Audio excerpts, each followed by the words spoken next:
from Orange. Doesn't want to call himself a new bank, but he's a new bank already.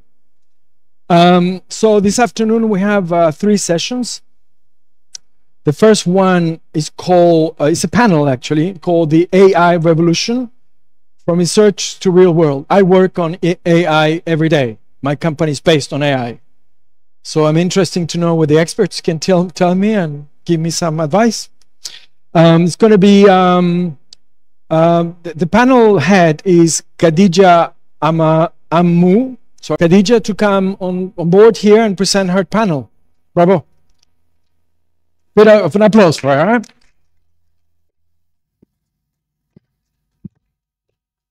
Good morning, Excellences. Good afternoon. Good afternoon, Excellences. Please let me.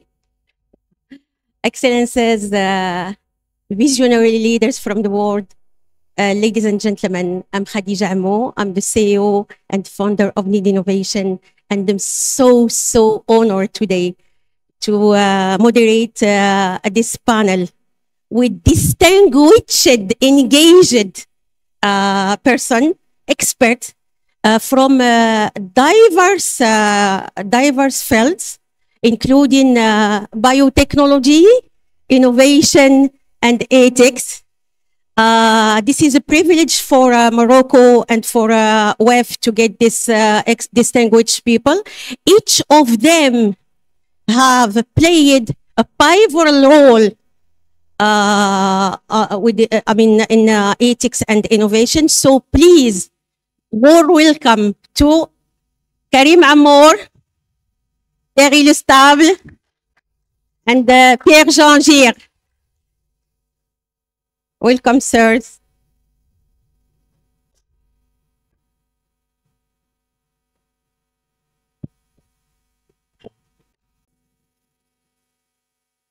Seasoned tech entrepreneur and CEO of, help me, CEO of Jet Group, pioneer of innovation and technology.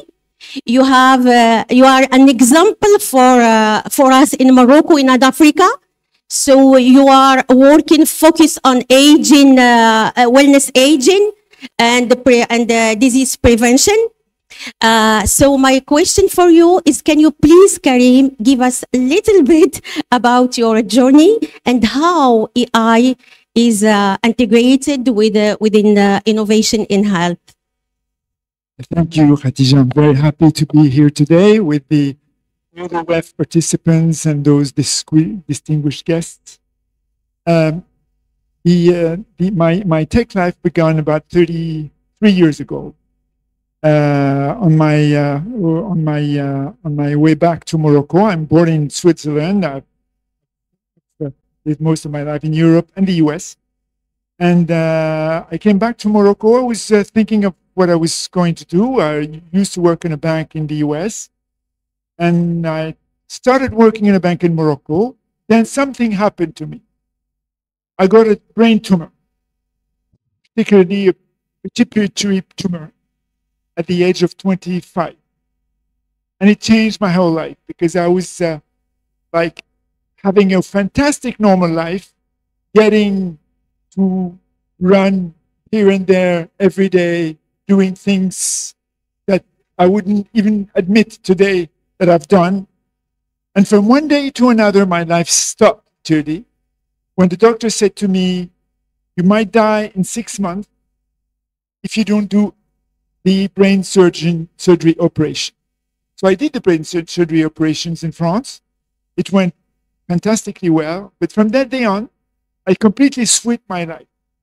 And I started eating in a quite, I would say, clean way, doing my sports. I mean, having a great life, a great healthy life. And after 25 years, I realized that I had diabetes type 2 and hypertension. So I said to myself, there's something going on here. So I have to know and to try to see how those people that behave in a fantastic way during your lifetime happen to have diabetes type 2 or hypertension, which is the most potent diseases with obesity, etc. It's called the metabolic syndrome. It concerns over, I would say, 5 to 6 billion people worldwide, but we'll talk about it later on this afternoon. So I decided to go on a quest to see how I could, as a tech guy, as a mathematician, solve this problem on my end. I was not a doctor, I was not a practitioner, I didn't know anything about practicing medicine except practicing food wellness things. So I launched a group, a tech group that grew in the data environment. I didn't know what I was doing at the time, but I was going on to the data environment. We started doing, we handled the first data management processes about 30 years ago in Morocco. And after 8 years, I happened to sell 9 of those companies that I have to one of the biggest group in Morocco called finance.com for a sum that I will not disclose because it's quite indecent. But I was happy to do it because it was at one stage I said to myself, okay, maybe those are the one, this group might take the companies further. So it's a story of also knowing when to get to another stage and using the right tools to do it. Then I retired by doing some real estate. I built one of the most potent real estate group in Morocco, going essentially on social real estate. And after several years, I decided to go back and to handle that and to tackle that problem that I was thinking about 30 years ago, which is reverse metabolic diseases and its overaging effect, because metabolic diseases has very strong overaging effect. And in the path of doing it, we started using tools. So I would say that AI and quantum computing, that are tools that we're using on a daily basis, allowed us to get to our goal of tackling metabolic diseases worldwide with non-invasive solutions that we might present in the CES next year. And on the way, we went very deep into discovery how AI can serve the purpose of what we're doing. But at the same time, we discovered how AI could be a kind of threat for our lives if not handled properly. This is the purpose of my book, Renaissance Now. I decided to go also on a manifesto about that. I had the honor and the pleasure to be prefaced by Jean Stone, who is present here. He's a fantastic soul. If you knew him better, you would know he's much better than his presentation, who was awesome this morning. Much better. And he's tech philosopher on steroids. So whenever we meet together with his share on the meaning of tech, and we're happy about it. So in the quest of doing what we do, we discover techs that we can learn. Pierre-Jean Gir, I'm pleased to introduce you, sir. You are ambassador of the Pontifical Foundation. You offers a unique perspective on the ethical dimensions of AI, interfacing technology with the global ethical standards. So can you, sir, please tell us about your role and what is your vision to develop AI in ethical way? Merci. Je vous parle au nom en tant que représentant du Vatican. Le Vatican est une grande maison qui travaille depuis très longtemps sur les nouvelles technologies. Les premières approches qu'on a faites, c'est il y a à peu près une vingtaine d'années, où nous avions des moines cisterciens qui étudiaient le rôle et le danger que pouvait représenter dans le futur le code barre. Et plus tard, nous nous sommes intéressés aux techniques de l'e-learning, puisque nous gérons 1777 universités dans le monde, 295 000 écoles, 395 000 collèges, ce qui fait un volume de 111 millions d'étudiants. Et donc, nous sommes intéressés systématiquement à l'e-learning, ce que cela pouvait apporter. Et la période du Covid arrivant, il nous est apparu intéressant de nous intéresser plus en profondeur sur le rôle de l'e-learning. Et de toutes ces études, le Vatican a créé une agence qui s'appelle l'AVPRO. Cette agence est chargée de veiller aux nouvelles technologies. Car nous avons également créé une université sur le site de Saclay, à Paris, une université qui est consacrée uniquement à l'IA. La particularité de cette université, nous sommes membres du conseil d'administration et fondateurs, et moi ça m'a surpris en tant qu'universitaire, la première fois où j'y suis allé, c'est que j'ai été reçu à l'entrée par des robots. Il y avait avec moi quelques prélats, et vous savez que les prélats sont pas des gens très jeunes, donc ils étaient surpris d'être reçus par un robot qui les a guidés dans les locaux de l'université, mais encore plus surpris lorsque dans les salles de classe, nous n'avons pas vu de tableau, ni de bureau, mais simplement un panneau avec des boutons de toutes couleurs pour pouvoir joindre, contacter l'université de Los Angeles, l'université de Washington, comme ça en 5 minutes.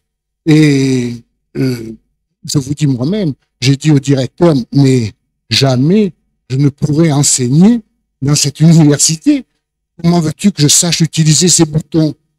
Je sais tout juste envoyer un mail. Et il s'est mis, bien sûr, à rigoler. Et fort de toute cette expérience, si vous voulez, au Vatican, nous sommes persuadés que l'IA est quelque chose de très important, de nécessaire, mais nous devons cantonner les dérives qui peuvent en être. Par exemple, le non-respect des droits de l'homme. Et nous nous consacrons, si vous voulez, à ces valeurs. Nous avons, au niveau de l'IA, nous avons fixé des objectifs sur 5 thématiques, essentiellement autour des droits de l'homme. Pour nous, la valeur fondamentale du Vatican, c'est l'humain. Nous avons donc comme principe respecter les droits de l'homme et la dignité, vivre au calme, vivre bien ensemble, garantir la diversité et l'inclusion, l'environnement et les écosystèmes florissants. À partir de là, nous voulons créer quelque chose que les sociétés qui sont déstructurées de plus en plus, qui vont à la dérive, telle que nous le constatons, puissent orienter les politiques mondiales et que celles-ci aient une vision légale et législative sur le domaine de l'IA.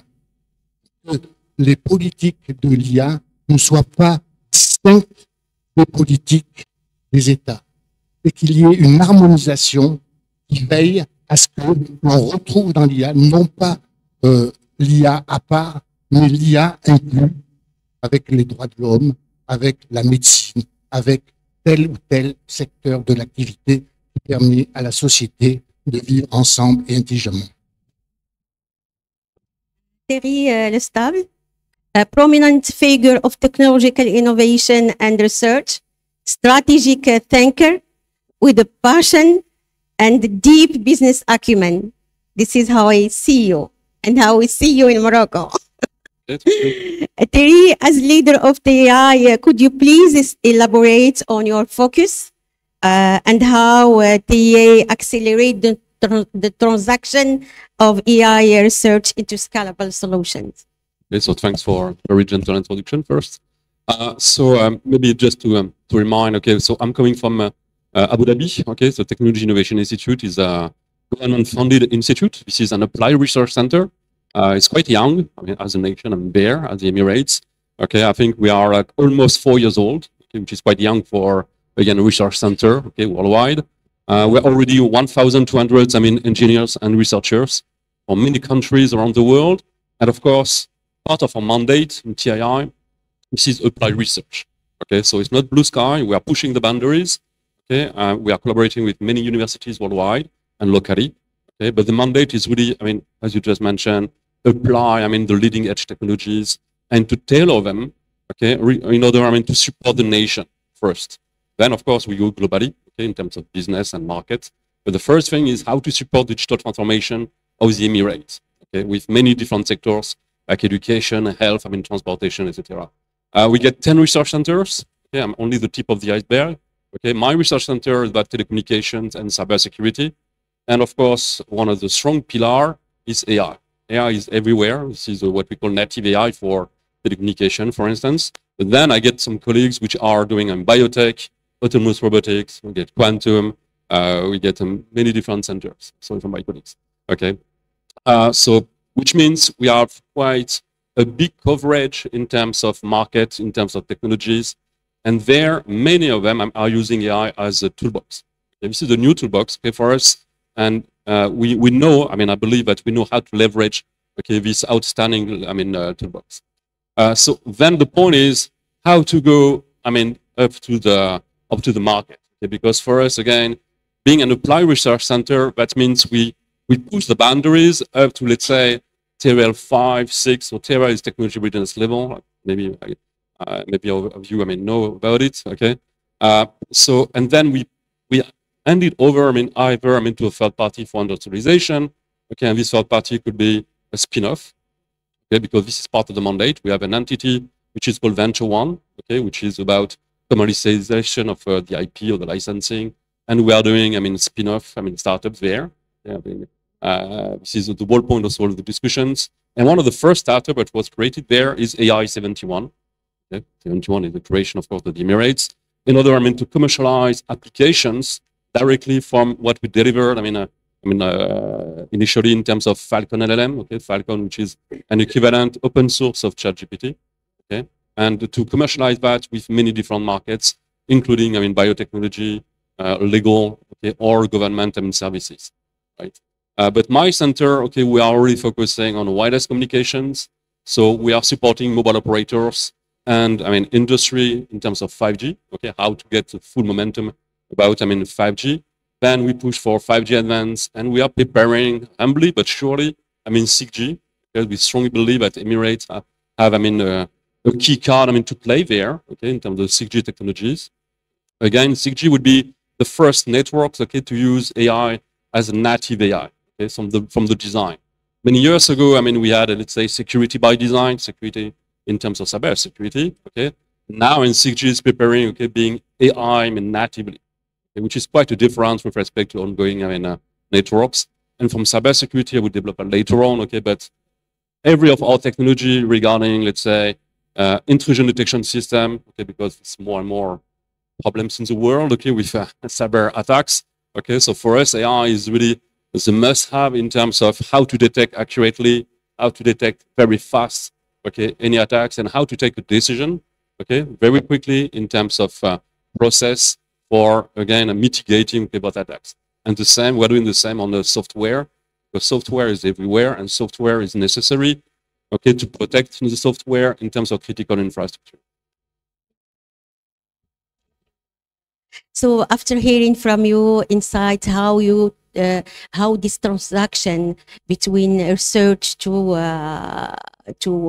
real work impact, so we will move to individual question to go deeply in your how you deal with AI. So we start with Karim.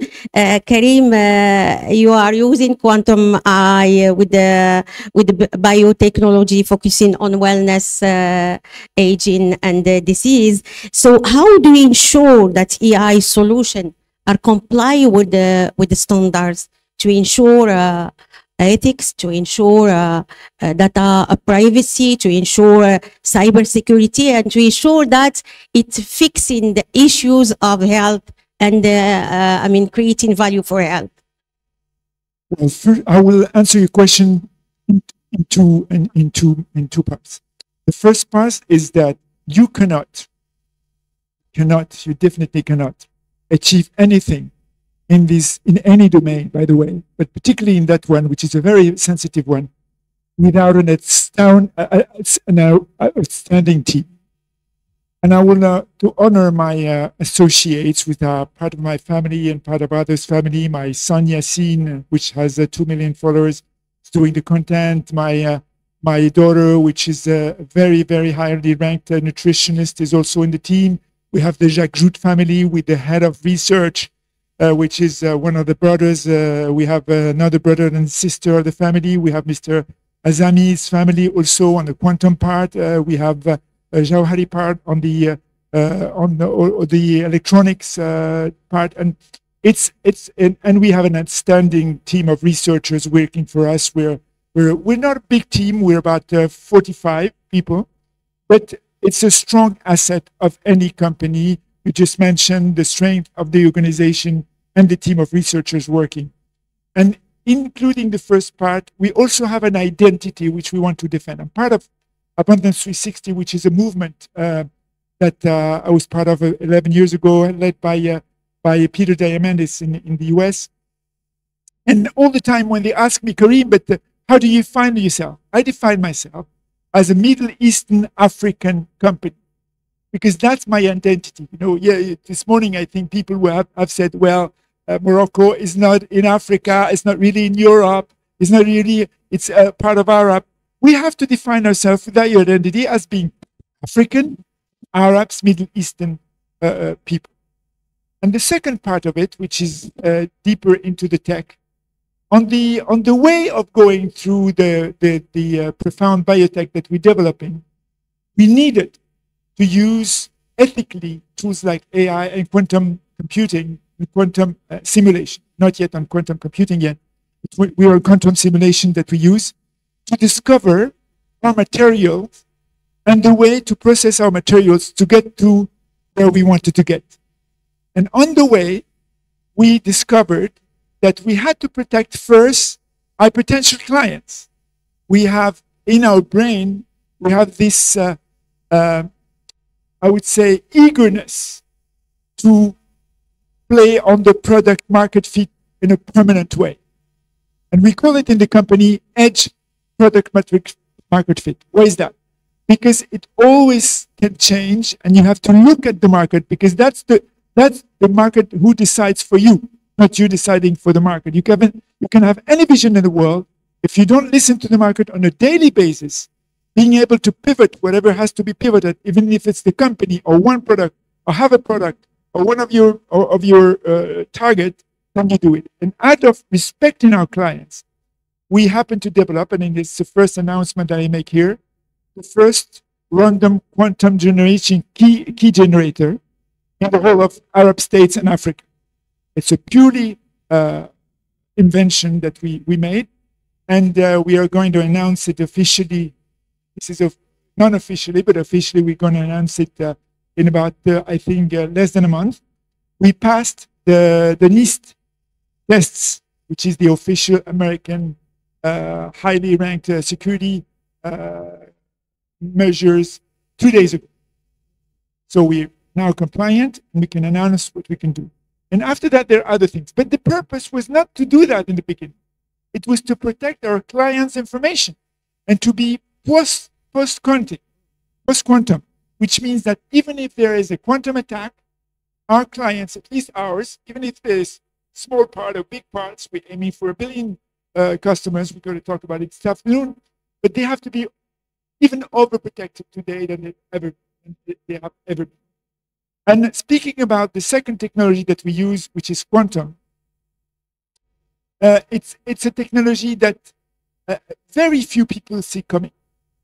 And I understand that you have a bunch of researchers working on it, because we better wake up.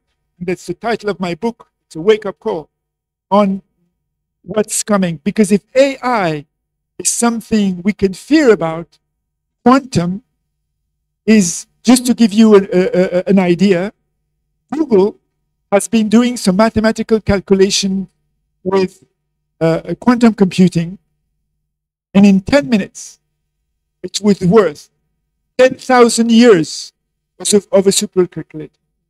10,000 years. So we change scales. We're not talking about the same. It's like if you're having a labyrinth, instead of taking the way, your way one way, you find your way in a heartbeat in a second because you have parallel calculation with what we call the quantum computing qubits.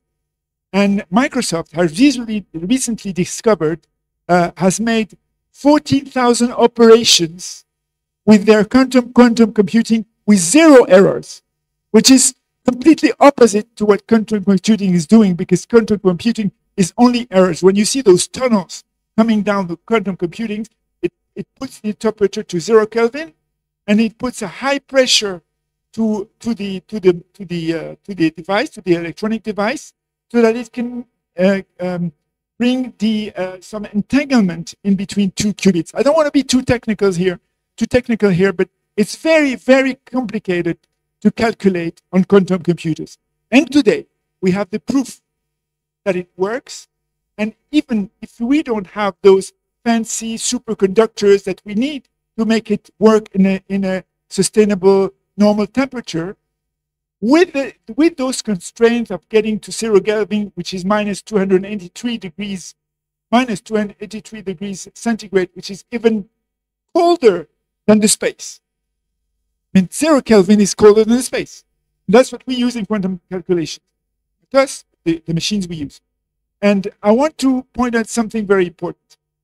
I was discussing with a person today, and we're talking about the cloud. If you want to be a country with a kind of sovereignty on your calculations, whether it's AI, whether it's quantum, you should put together a very good cloud and calculation modules to do in the country or with a partnership in other countries to do what you have to do.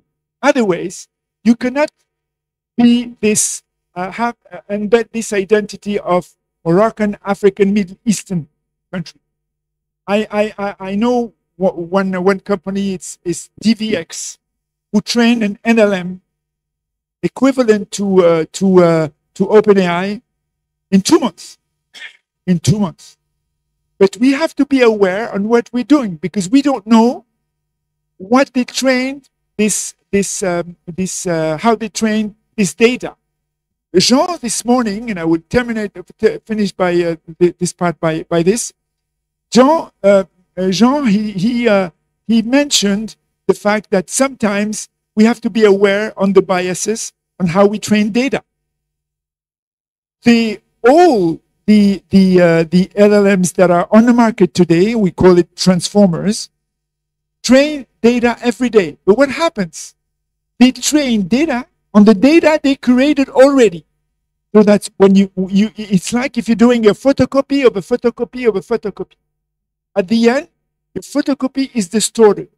Because when you use the data and you reallocate the data that you used the day prior, then you get the data of previous research based on the data that was researched initially.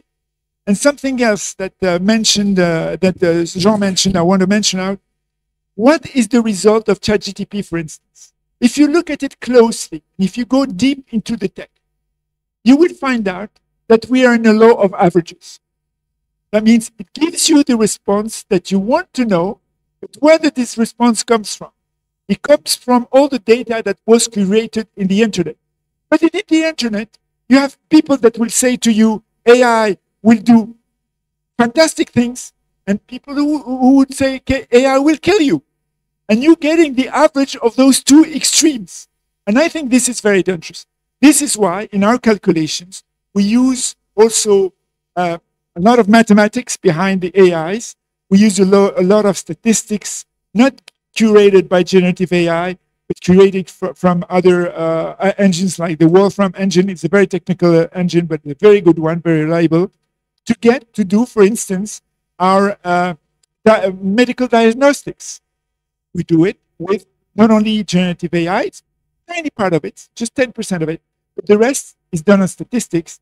And my co-founder, Abdus Salam, and his family, he's the guardian of the temple. I tell him, okay, Abdus Salam, each time, he was supposed to be here today, each time we do something, we want you to be the devil of any idea, because then we're sure that we do something good. And this is how we maintain ourselves into this very light equilibrium that Jean spoke about this morning, of doing it in an ethical way. And this is why I wrote the book.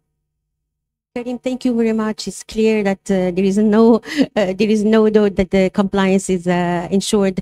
What about Morocco? How you bring this in health innovation in Morocco? And I'm worried if in Morocco we have a vision to integrate quantum, AI, and all the digital tools in our health system. It's a very good question, Khadija. It happens that yesterday, and some of you were there, we had a conference in the morning at the AmCham, the American Chamber of Commerce, with the ambassadors of the United States of America, the head of Microsoft Africa, and the Ministry of Digital of Morocco, Rita Mzoul. And we spent the morning talking about the sovereignty of Morocco. And what I felt, and some of also my colleague Amal from UM6P, from AI Movement, said, if there is no vision, how do you want to cope with something you talk about on a daily basis? And also against the vision, you have to have the means.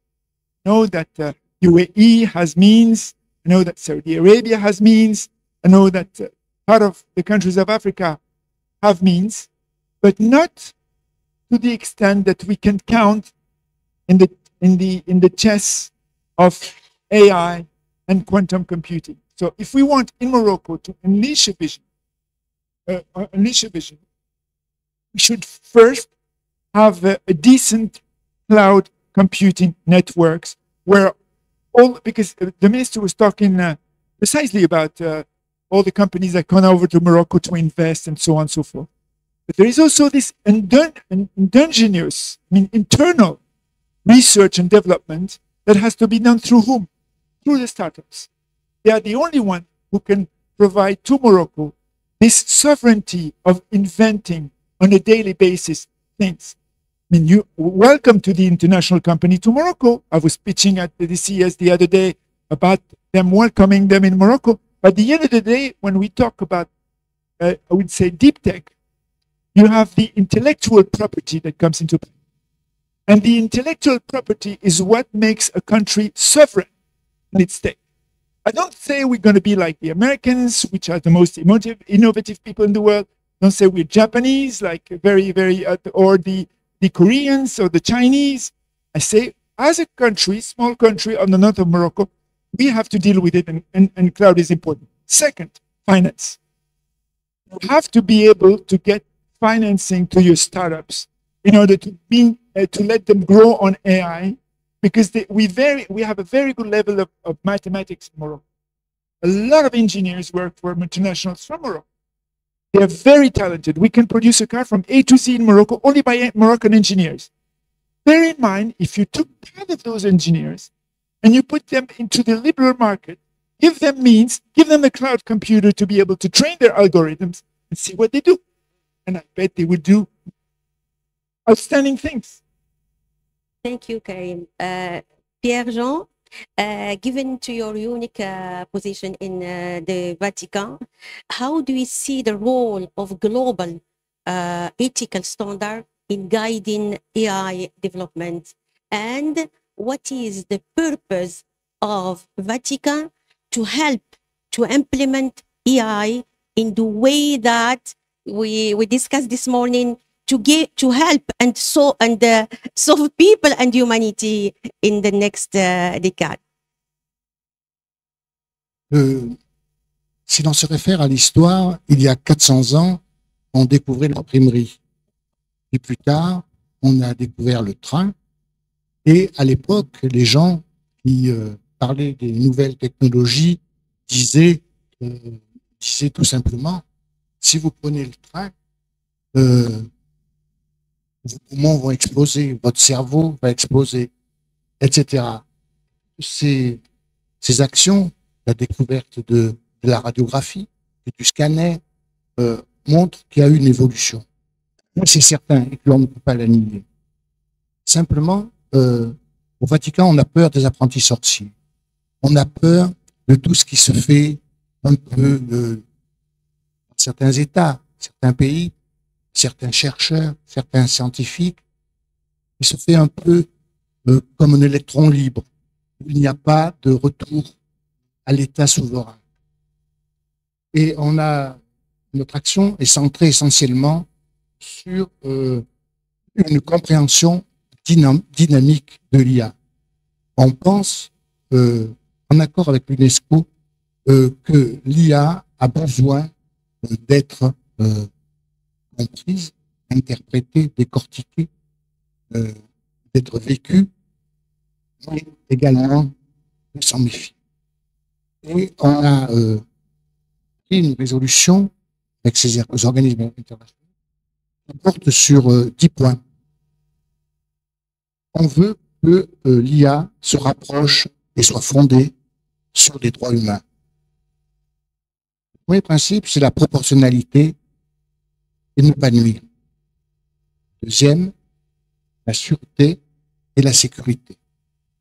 Le troisième, c'est le droit à la vie privée et la protection des données. Ensuite, quatrième, la gouvernance et la collaboration multipartite et adaptative. Le cinquième, la responsabilité et l'imputabilité.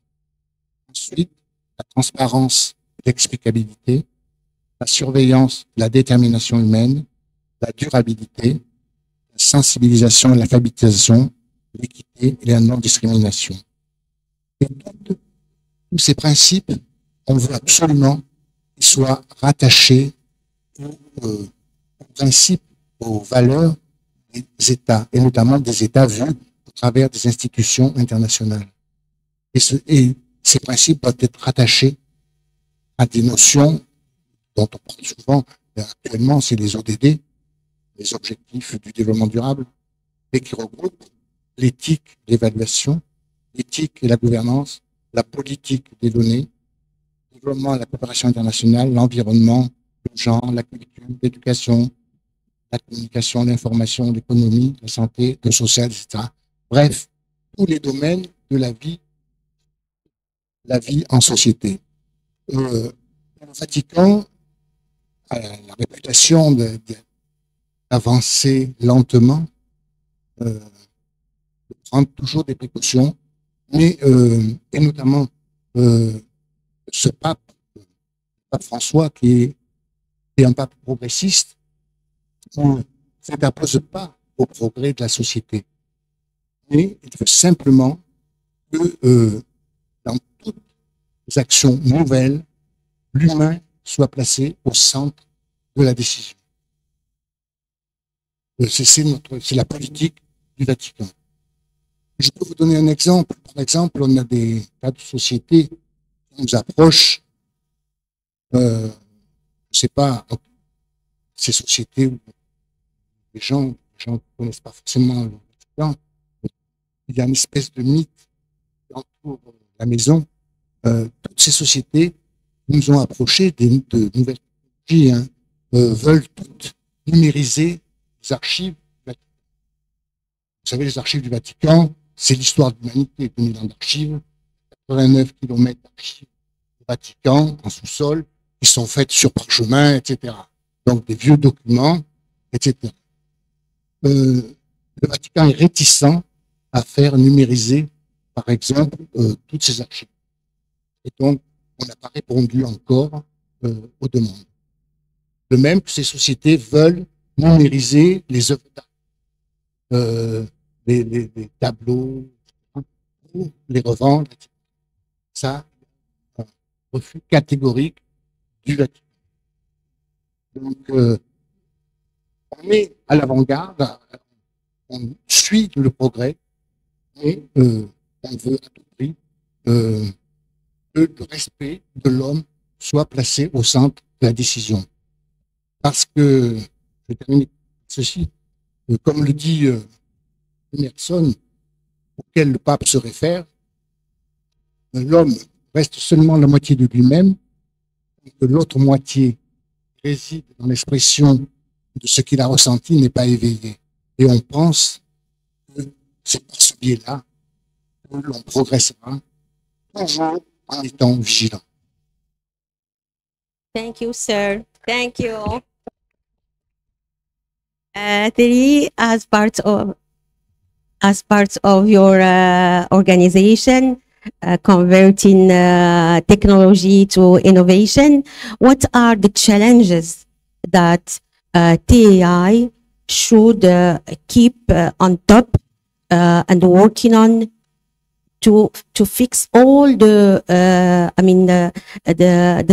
to ensure that all the compliance standards are here. So what are the challenges related to ethical standards, and how do you fix it? Is there any collaboration with other institutions? Because you talk about how you collaborate with universities, but there is an institution that are working with, TAI working about some collaboration to fix those issues and challenges? It's a big question. Okay, so I will start very humbly on some of the applications, okay, where we focus again within my center, for instance. Okay, so first of all, AI is not an entity by itself. No, I mean, yeah, so AI is not an entity by itself. Okay, so which means when you make, a foundational model, when you make the pre-training, okay, there is a decision, definitely, okay, by engineers, researchers, okay, regarding the corpus, okay, that you are going to use, for the training, okay, and how you are going to clean it, how you are going to filter it. When you make an assessment for bias, for instance, there are many different, KPI that are available, okay, but there is no uniform standardization for those KPI. The same for the dashboard. When you want to compare, LLMs or GenAI, okay, so far, okay, you get Stanford, okay, with a big, a list of KPI, which was, initially much more for NLPs. So all these things is evolving, okay, which means people are learning, how to assess, how to compare in terms of performance, in terms of bias, and all such kind of things, okay. So this is a dynamic, okay, ecosystem, right? So for me, this is, frankly speaking, it's the same as any industry. You get breakthrough, you get innovations, and step by step, you learn, the pros and cons of the technology in terms of usage, okay, for instance. And then, of course, you get standardization. Standardization is coming from how to reach a consensus for evaluating the performance of this technology, how you reach a consensus for testing, validating the technology, and then you put in place regulation, So the thing is, always, innovation is faster than regulation, and this is why, sometimes you get this period of time where actually you need, okay, somehow, okay, to reach a consensus, so, right? I need to mention as well that, UAE, when we released Falcon, okay, Falcon LLM, okay, there was a clear decision, okay, to go for open source, right? We were speaking about, transparency, okay, for instance, so we are quite pro-transparency in terms of, okay, AI, okay, and now I can acknowledge that the company, okay, is willing not to share, okay, how we are building their LLM, okay. However, in terms of competition, this is where actually the law, the regulation could mention like, okay, if I need to know, on a need-to-know basis, okay, you have to share, okay, the corpus, for instance, and this is the rationale why, so far you get many actions in justice with copyright, okay, for instance, in the US, and this is coming more and more because this is, again, they were advanced. Maybe they didn't take that into account. They thought that, okay, if I'm using West cropping, okay, I can ingest any information. Okay, I don't need to do for any copyrights, okay, something like that. Now we know, okay, this is learning. The bias is the same, okay. For us, of course, value is in the data, and data is the new oil. Everybody knows that, okay. So I was, again, referring to pre-training. Okay, we are doing a lot of fine-tuning. Fine-tuning is once you get your foundational model, okay, you are going to optimize, okay, your LLM or GenAI, okay, for a particular market, a particular task, which means you have an additional, set of data, which could be, private data from a private company or something specific to the nation that we don't want maybe to share that much, but this will give you an advantage in terms of the market. Okay, this is the fine-tuning process, and this is where you see value. And for us, we see value in that, okay, for telecommunication, cybersecurity. Of course, as I said, since we are quite pro open source, you are mentioning NIST, okay, the National Institute of Standardization for the USA. Cybersecurity, you get many, of course, organizations where you share, okay, the attacks, you share, the weaknesses that are identified, and this is how basically you can feed, okay, this information within your models, and that this is how you can have, detection, in terms of attacks, for instance, So my point again is there is not a unique, approach there, okay? And what we complain about, if I may, okay, in terms of transparency, access to data, I'm not sure that I get access to everything I want in the Vatican, again, in terms of library, So, I think, again, these are, from my standpoint, okay, of course, you need to, again, to understand how it works, okay? So it's like explainability, okay, of the AI, right? Which was a missing part so far, because deep learning is very difficult to understand. If you want to show, neural networks layer, the weight, it's like, wow, what is that, okay? Explainability, I think there is a breakthrough thanks to LLMs, because, well, it can give you a report what it's going to do, okay? Especially the chain of thought, for instance, is going to break down the actions, okay, that should be done if you want to give him a challenge, like, okay, you should do this, how do you do that? And it will give you, based on his understanding, again, the chain of thought. So explainability is making progress. Transparency is making progress as well, because we can see the dynamic in terms of LLM open source. Okay, now I'm not sure about the market itself, okay, because it's market driven, So is it like open source against the rest of the world? I don't know. Okay, for me, I know that open source, always, triggered a lot of innovations. We're speaking Linux, for instance. There are many other examples. Okay, so that's why we are pushing for it. Now, again, we are not against other options.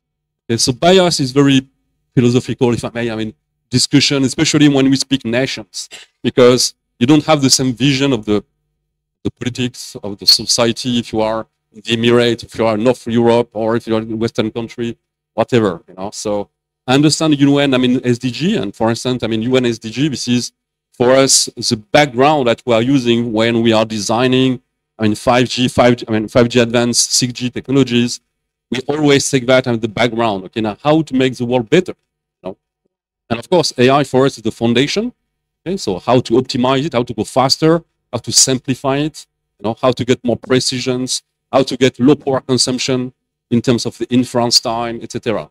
So everything is related, okay, but for me, the discussions are mostly, if I may, the same that we have for any kind of product, any kind of service of action. The only thing is that, of course, this is a breakthrough technology. It was not into scope. Okay, so you need, of course, to fill the gap, I would say. Okay, now, okay, it's not doomsday, again.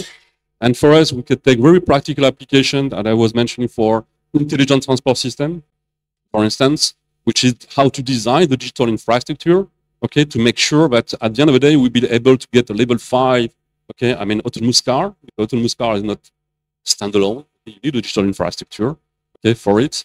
And the bet that we have is that the next step of LLMs and Gen AI, for us, this is much more large action models, okay, like how to act, okay. And this is multi-agent LLM, so we get many different LLMs distributed within different networks, different devices. And the key point is like how these LLMs are going to discuss with each other, which is telecommunication, basically. Okay, what kind of information we need to share, okay, in order to reach together as a collaborative aspect a given objective. So standardization, I always mentioned for the past 25 years in my career, okay, cellular networks, I'm coming from there, is a absolutely outstanding success, okay, for the past 30 something years, because you have standardization. You get 3GPP, you get some SD organizations working together, reaching consensus, you get a post-review of the standard, and this is important. And the same you need to apply, of course, to AI somehow, okay, but we are still in the early stage. So you need to avoid blocking the technology and innovation. You need, of course, to digest, and with the expert, and with collaboration, with discussions, okay, without getting like, okay, this is doomsday, and access to the data. Again, you were speaking GDPR, for instance. GDPR, this is the rationale why within our our unit when we apply, AI for intelligent transport system, for instance. We are also using federated learning. Federated learning is one of the AI family where actually you don't need to share all the raw data information to the cloud. Okay, you can get, some distributed learning there.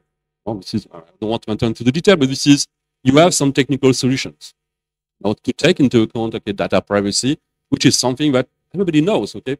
Basically, you know that, okay, you get the equivalent of GDPR in many countries, not all of them.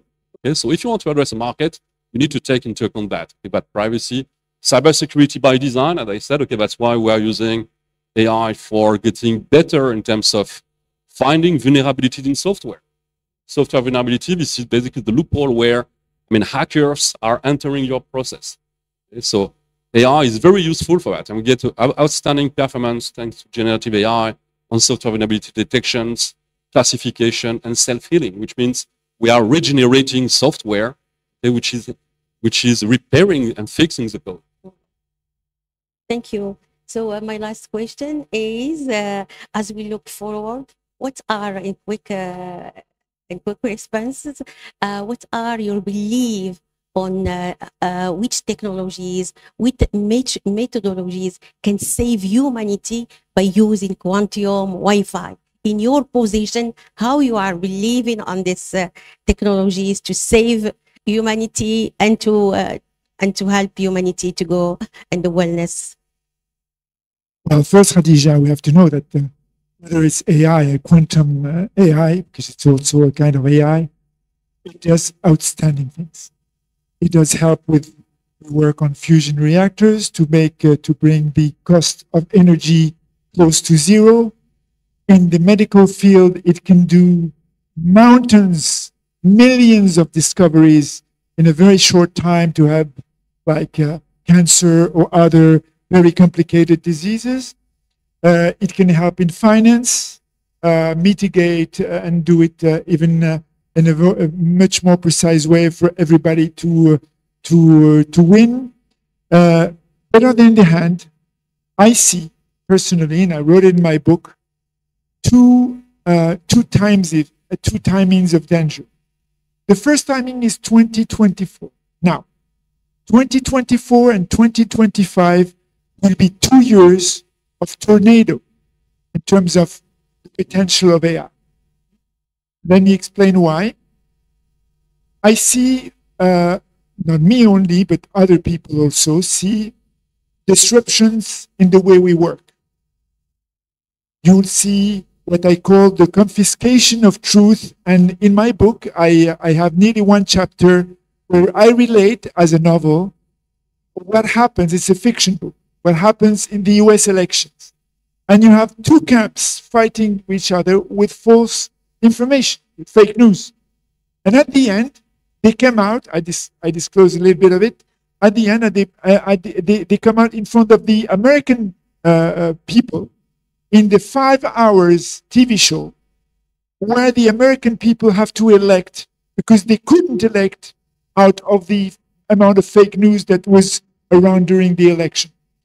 The third risk is the inequalities between the rich and the poor, but also in the inequalities in the access of knowledge. And this is why in my book I defend a notion called edge training to reskill. So edge reskilling, which is reskill nearly on a daily basis people to get on the edge of what's going on. I love this edge thing. It's a communication word, by the way, because edge computing is what happens when you compute IoT, which is decentralized, and edge education and edge governance. Because at the end of the day, always also the governments, how do you want to protect your people of something you cannot ever control because in a very short time, it'll be probably 1,000 times more intelligent than you, more clever than you.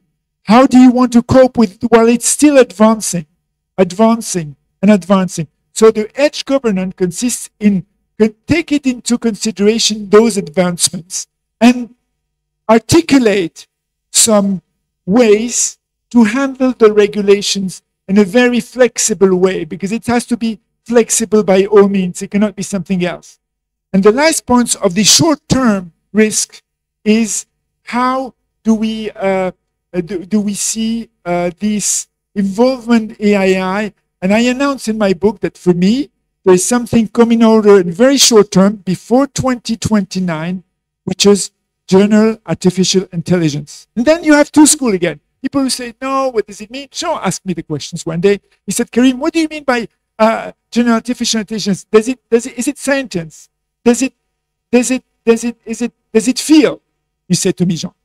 And I said to Jean, I don't care. Because at the end of the day, if AGI is handling 95% of my tasks during the day, I have to think about my life differently. This is why my book is called Renaissance, because I think we have to do a kind of work on ourselves and our kids to how we will handle life where AI will do nearly 95% of what we do. What does the job means? What meanings do I give? Is it a job which I'm going to be paid, or is it a contribution to the society? It's something that only the social experts and the philosophers can talk better about. And then you have the existential risk. It's a more long-term risk. It's called the risk close to singularity, what we call singularity. A lot of people think that AGI would even not come closer to 2050. I say AGI will come in a very subtle way. You were talking about agents. You will have a bunch of LLMs running, and on the side, you will have a constellation of agents, all as effective and intelligence each other. And what is AGI at the end of the day? It's the convergence of this vertical that will help you do things, including LLM, because LLM is a very masculine way of handling things. It's language processing. But what about the subtlety of talking about emotions? Emotions can be mimicked by a computer.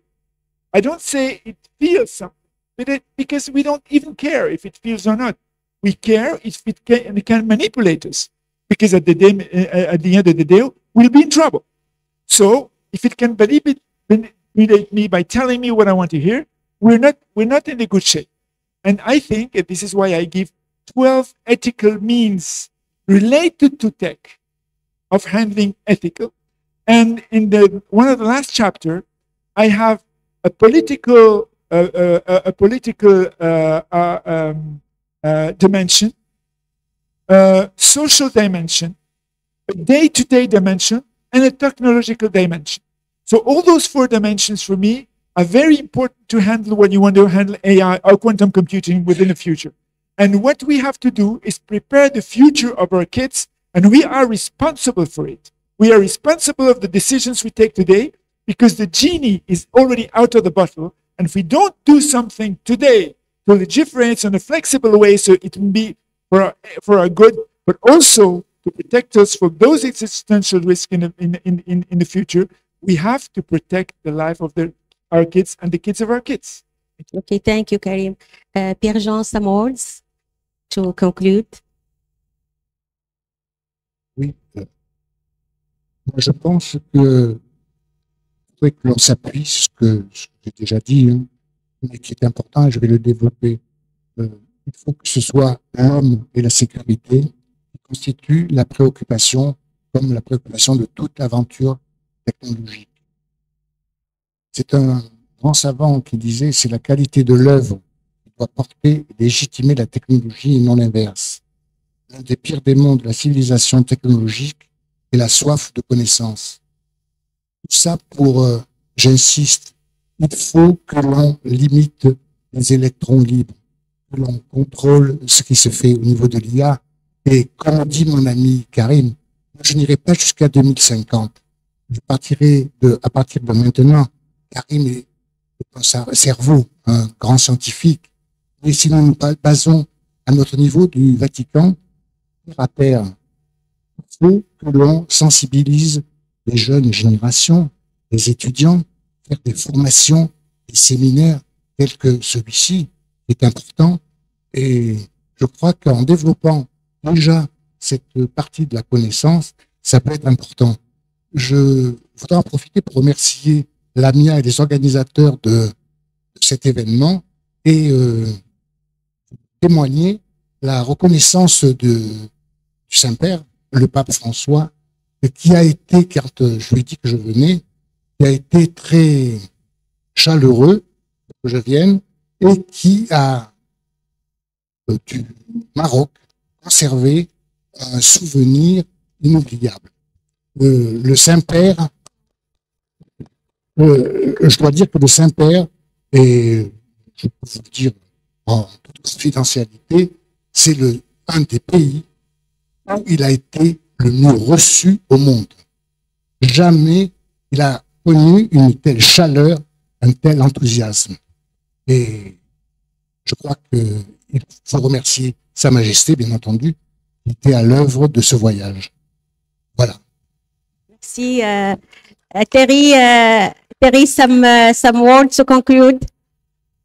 Or a message for communities or for Moroccan community The or question for Lamia? saving humanity. Well, again, maybe I'm too much an engineer and researcher, practical guy. Okay, so I mean, again, I can just relate to what the approach that we take, okay, in our center, okay, which is like to break down problems.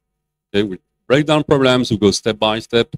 Okay, we did the same for COP28. Okay, obviously, which was in Dubai. Okay, as you know.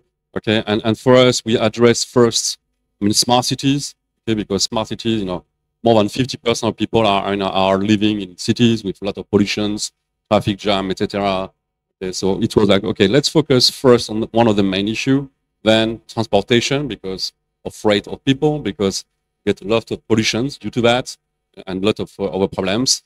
That's why we address intelligent transport system, and we say, well, if we manage to focus on these particular issues, we bring in the right technology, okay, then we will give a bit of a head, okay, and try to solve at all level, okay, some issues. Now for AI, of course, as you said, okay, that's part of our mandate actually, okay, and to invite young generations, especially in UAE, because we get mandate, okay, for that.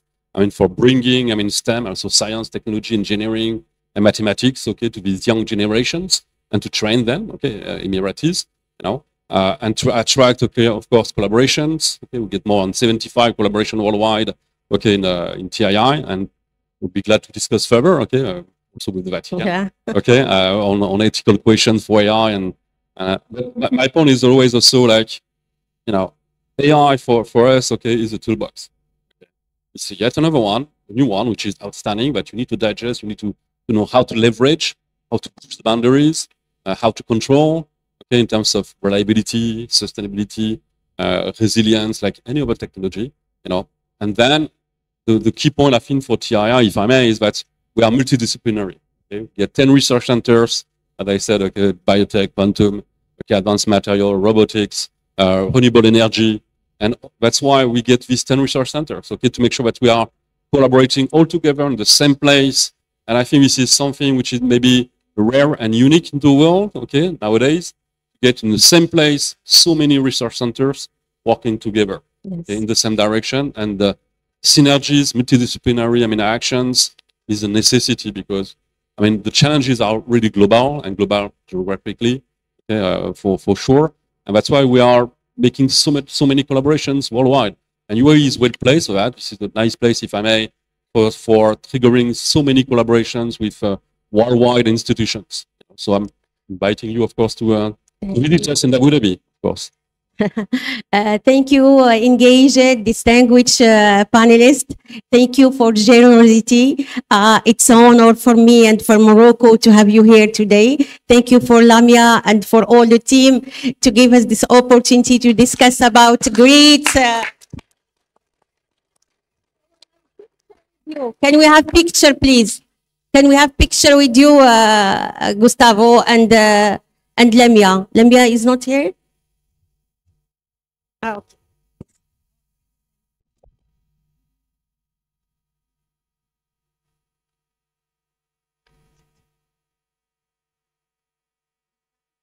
Julien.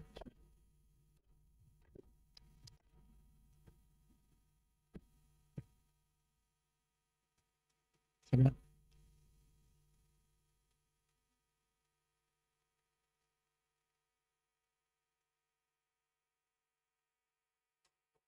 Bravo.